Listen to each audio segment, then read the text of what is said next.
Hi, a reading from John 10, beginning at verse 1.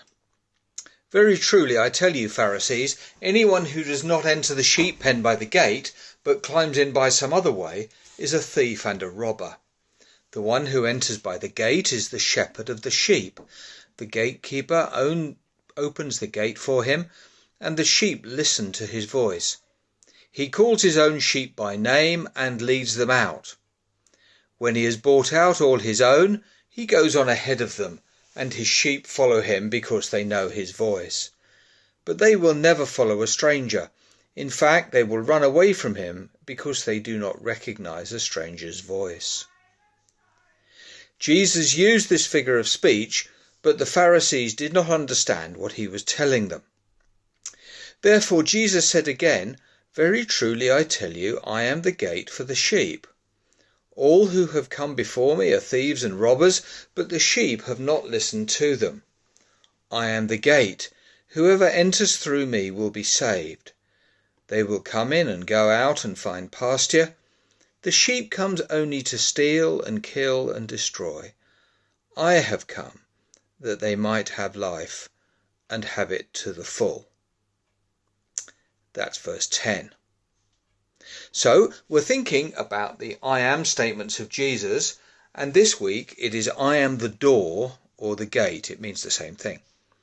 This comes in the passage where Jesus says I am the good shepherd, but we will come to that next week. The picture of Jesus as a door or gate is very straightforward. He is the door to the sheepfold, in strong contrast to those who get in over the wall. Coming through the gate leads to what he calls abundant life or fullness of life. Those who go in any other way are thieves and robbers, and they destroy. We do need to understand that this is a picture. It's not meant to be taken literally.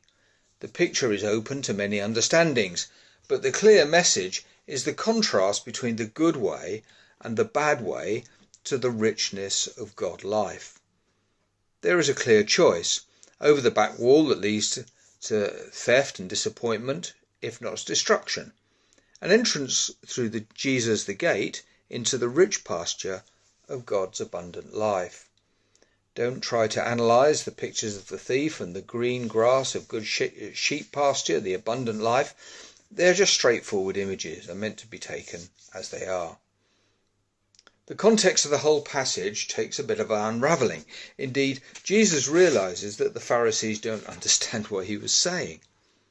If you would like to do that unravelling and do a bit of reading, I've copied some notes that you will find on the website with the audio for this talk. I am the gate. Whoever enters through me will be saved. Verse 9. The first and obvious place to start is understanding what salvation means. But we seem to find this trickier today than we did, say, 20 years ago. We're often embarrassed about the idea of salvation. It sounds too spiritual, too excitable, too American, too simple, rather like the idea of eternal life that Jesus refers to later. However, if we are embarrassed, we miss a whole lot of very important truths from Jesus. The idea of finding salvation is that we are saved from something, and we are saved for something. My wife Kathy tells me that in primary school RE classes they talk about a life belt that you find at a swimming pool. A child is out of their depth, so you throw in the life belt and the child is saved. They're saved from drowning, and they're saved for pulling out to dry land. Our senses of drowning in relation to God and life are familiar, if hard to express. So people say things like, well, I believe in God, but I'm not religious. I'm spiritual, but I'm not sure about God. I like Jesus, but not God. Or I can do God, but Jesus is difficult.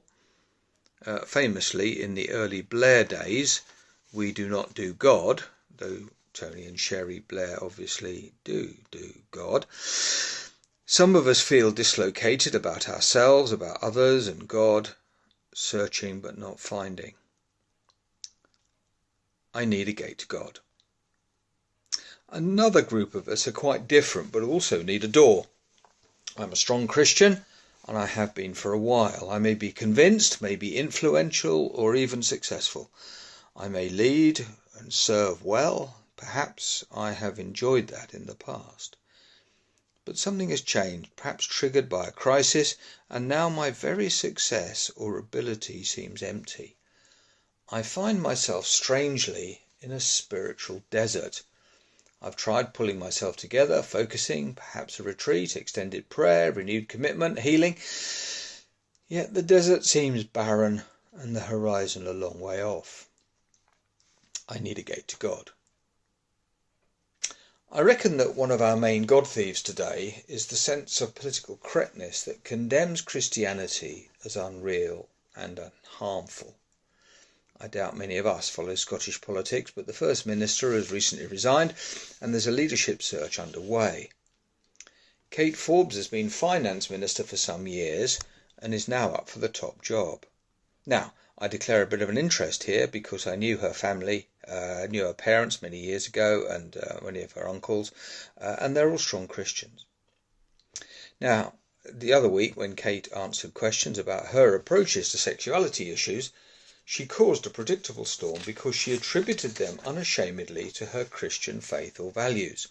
And you can read or listen all of this online, and you may or may not agree with her politics or social views. That's not an issue here. But the storm led to headlines like "The Perils of Mixing Politics and Faith" and "Will Faith Turn the Tide for Scottish Independence?" Kate's responses shows that she's not ashamed of being a Christian.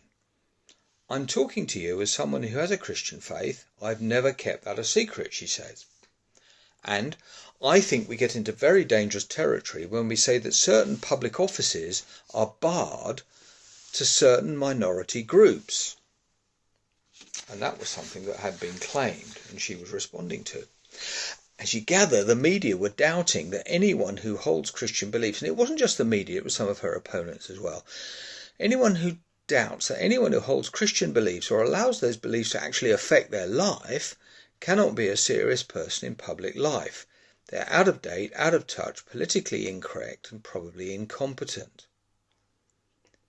This is probably one of the biggest thieves who climbs over the back walls in our day. If you are a Christian, you're welcome to your views, but surely you are rather feeble, a bit odd. With the fairies at the bottom of the garden and Father Christmas, you're cute but rather unreal.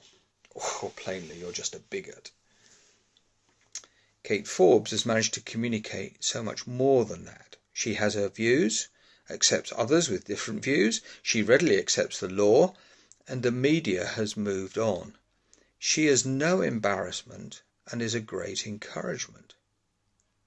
And believe me, I'm not talking about her political or social views, I'm talking about her standing as a Christian. So if you're in any doubt about walking through the gate, that is Jesus, because of what others think, watch her interviews. We seem here to be talking about a life just outside the gate, outside Jesus, a kind of Jesus minus, unsure whether we should go through the gate. We're not quite there yet. I want to move on to another state, which I call a kind of Jesus plus. This happens to Christians who are used to discipleship and service, who indeed perhaps enjoy it. In fact, we can be so used to serving God, so understanding of our own prayer and church life, that we begin to find ourselves rather distant from God, perhaps worn out, maybe becoming cynical about God's people. Now, there can be many symptoms for this, and it's a well-known spiritual condition, sometimes called the desert of the soul. However, a very helpful book by Janet Hagberg speaks of this as a normal part of spiritual growth, a development of discipleship and service. She calls it hitting the wall. It can seem that I've been doing everything I know about how to follow God, to live for him, to serve him with others, and yet still God can be distant, perhaps triggered by a difficult event. Hagberg thinks that perhaps while I'm serving God willingly and successfully, I've begun to experience the success and the satisfaction more than the call to follow. I believe that prayer, Bible study, asking deep questions are right and good, and they have fed my Christian life. But maybe these are now more about what I enjoy rather than about following God's next step for me. Maybe God is there for me rather than me for God. My good pasture, my abundant life is being stolen by my willfulness, however laudable it has seemed in the past. I need to find the door in the wall, and there is only one door. Jesus seems to be uncompromising about this. Every picture is the gate or the thief, stealing and killing, or abundant life.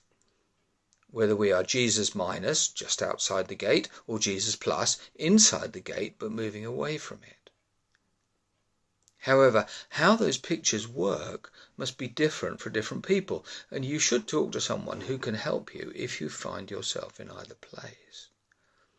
However, the real discussion needs to take place between you and Jesus, with some honesty and humility. At one level it is very simple. Will you accept God's life for you, or will you hang on to something else? At another level it's deeply complex. You're used to your own ideas, you're influenced by your long history, by your many friends, by a social media climate, your own integrity. Maybe just throw yourself on God's mercy, ask for his renewed guidance, and accept it when it comes, maybe with some help from someone else. Bless you.